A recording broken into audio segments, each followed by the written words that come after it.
Hey guys, I'm going to show you really quickly how to make use of this Google form in order to be able to check your answers. So I'm going to start off by solving this first quadratic equation here.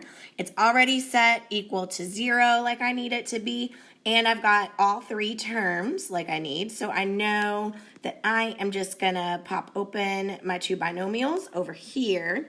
And I'm going to make myself a table and figure out what can I multiply to get C, negative 14, that'll add to get B, positive 5.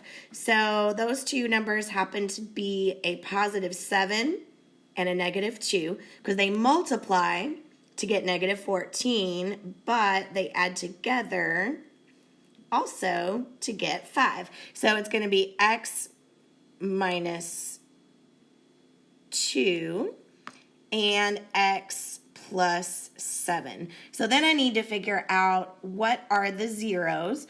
So what are the values for x that will make this binomial equal to 0? Obviously, positive 2 minus 2 is going to be equal to 0.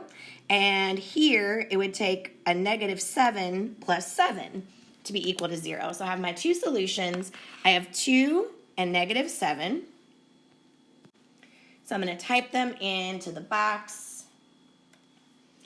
And it's going to say, keep trying, your brain is growing. Now, it's not because I did the question wrong, it's because I didn't follow the directions for how to put in the answer for the Google form. I love that you can check your answers and see whether or not they're correct as you're doing these, but the downside is that the formatting is picky. So I've got to look, if there's more than one solution, please enter it in the format like this right here. So I need the bracket, smaller number first, comma, larger number second. So now I'm going to go back and enter it with the correct formatting so that I have a bracket, and then I have my negative 7 first, my positive 2 second, and the bracket, and now...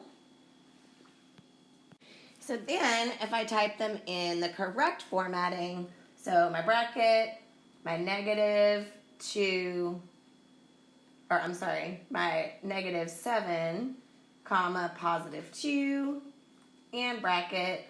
Now, see that it's not yelling at me, keep trying, your brain's growing anymore, and that is how I know that I'm doing the answer correctly.